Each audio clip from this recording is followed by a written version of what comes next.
Hello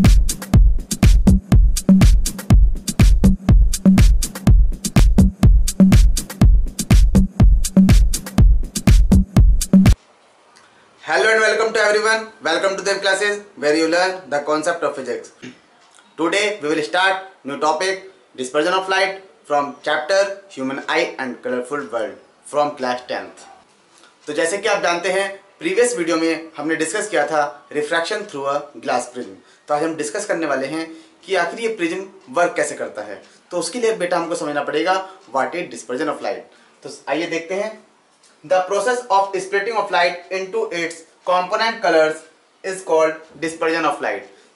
तो होता क्या है बेटा, जो व्हाइट लाइट है वो बहुत सारे डिफरेंट कलर में डिवाइड हो जाती है, स्प्लिट हो जाती है, जिसको बोलते हैं डिस्पर्जन ऑफ लाइट। तो आखिर अब हमको देखना है कि हमारी लाइट 7 कलर्स में डिवाइड कैसे होती है और वो हमारे 7 कलर कौन से होते हैं। तो जैसे कि आप देख सकते हैं कि जब हम लाइट पास करते हैं प्रिज्म के थ्रू तो वो व्हाइट लाइट 7 कलर में डिवाइड हो जाती है। और आप देख भी सकते हैं कि वहां पर एक स्पेक्ट्रम बना हुआ है 7 कलर का बैंड बना हुआ है। और आप देख सकते हैं सबसे पहले आता है रेड कलर, उसके बाद आता है हमारा orange colour, then yellow, then green, then blue, then indigo and violet. तो जैसे कि आपने देखा यदि हम व्हाइट लाइट को प्रिज्म पर स्ट्राइक कराते हैं तो वो 7 कलर में डिवाइड हो जाता है। और उन कलर को याद रखने का सिंपल मेथड है विबग्योर। आप विबग्योर से इसको बड़े अच्छे से समझ सकते हैं। And the band of the coloured components of light beam is called spectrum. और जो हमारी व्हाइट लाइट 7 कलर्स में डिवाइड होती है उसको बेटा बोलते हैं हम स्पेक्ट्रम। और आपने एक चीज और नोटिस करी है, different colours of light bend through different angles with respect to the incident ray as they pass through a prism. जब भी व्हाइट लाइट प्रिज्म से पास होती है तो उसमें जो 7 कलर्स हमारे स्प्लिट होते हैं वो डिफरेंट एंगल्स पर होते हैं। तो आप एक बार दोबारा से देख सकते हैं कि यदि हमारी व्हाइट लाइट प्रिज्म से पास होती है तो वो डिफरेंट एंगल पर बैंड हो जाती है। आप डायग्राम में एक चीज और देख सकते हैं, red light bend the least and the violet colour bend the most. It means red colour हमारी लीस्ट बैंड होती है और वॉयलेट कलर हमारा मोस्ट बैंड होता है। जैसे कि आप देख भी सकते हैं, red light bend the least, while the violet the most. अब आप सोच रहे होंगे कि सर ने हमको ये तो बता दिया कि प्रिज्म व्हाइट लाइट को 7 कलर में डिवाइड करता है, सर ने हमको ये भी बता दिया कि डिफरेंट कलर्स डिफरेंट एंगल पर हमारे इमर्ज हो जाएंगे, सर ने हमको ये भी बता दिया कि रेड कलर हमारा कम बैंड होगा और वॉयलेट कलर हमारा ज़्यादा बैंड होगा। लेकिन सर ने ये नहीं बताया कि आखिर प्रिज्म ऐसा करता क्यों है। आप सबके माइंड में ये क्वेश्चन जरूर चल रहा होगा कि सर ने हमको ये तो बताया ही नहीं कि आखिर ऐसा होता क्यों है। तो आइए अब थोड़ा बैक चलते हैं। तो जैसे कि मैंने आपको बताया था कि रिफ्रैक्टिव इंडेक्स, यदि हम किसी रिफ्रैक्टिव इंडेक्स की बात करते हैं तो उसका एक फॉर्मूला वेवलेंथ के केस में भी होता है, wavelength of the light in medium air upon wavelength of the light in medium, right. हमने आपको रिफ्रैक्टिव इंडेक्स का फॉर्मूला बताया था, wavelength of light in air upon wavelength of light in the medium.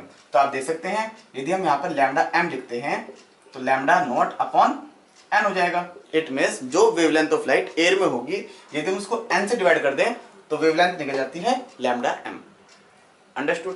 अब आप देख सकते हैं कि लाइट हमारी आती है बेटा एयर से, ठीक है। जब एयर से लाइट आएगी इट मींस उसके पास इतनी वेवलेंथ है, राइट, उसके पास इतनी वेवलेंथ है। और जो गिलास है उसके पास रिफ्रैक्टिव इंडेक्स भी होगा, उसके पास रिफ्रैक्टिव इंडेक्स भी होगा।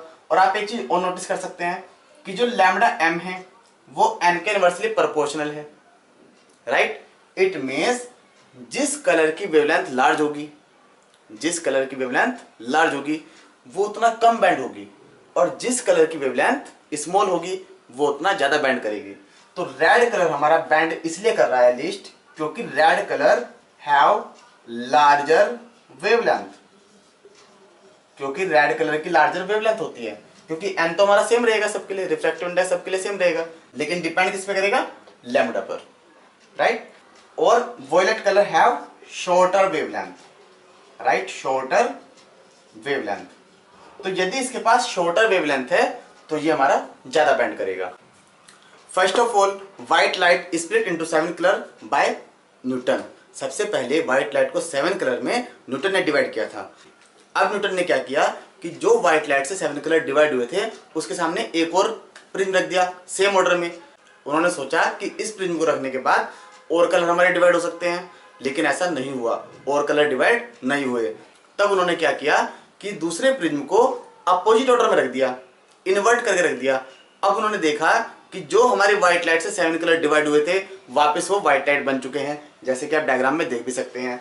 तो आप देख सकते हैं कि जो हमारी व्हाइट लाइट 7 कलर में डिवाइड हुई है, यदि हमने उस पर प्रिज्म रख दिया इन्वर्टेड ऑर्डर में तो हमारी फिर से व्हाइट लाइट बन गई। तब उन्होंने निष्कर्ष निकाला, तब उन्होंने कंक्लूजन निकाला कि white light is made up of 7 colours. और यदि आप 7 कलर को अगेन व्हाइट लाइट में कन्वर्ट करना चाहते हैं तो उसके लिए आपको प्रिज्म को इन्वर्टेड ऑर्डर में रखना पड़ेगा, आपको प्रिज्म को उल्टा वहां पे रखना पड़ेगा। तो ये था हमारा डिस्पर्जन ऑफ लाइट, जिसमें हमने देखा कि व्हाइट लाइट कैसे कन्वर्ट होती है 7 कलर्स में, और हमने ये भी डिस्कस किया कि हमारे डिफरेंट कलर्स बैंड के होते हैं, और हमने ये भी डिस्कस किया कि जो रेड कलर है वो लीस्ट बैंड के होता है और वॉयलेट कलर ज़्यादा बैंड के होता है। हमने ये भी डिस्कस किया कि व्हाइट लाइट यदि 7 कलर में डिवाइड हो सकती है तो 7 कलर्स हमारी व्हाइट लाइट में भी कन्वर्ट हो सकती है, उसके लिए हमको एक प्रिज्म उल्टा रखना पड़ेगा। So this is all about dispersion of light.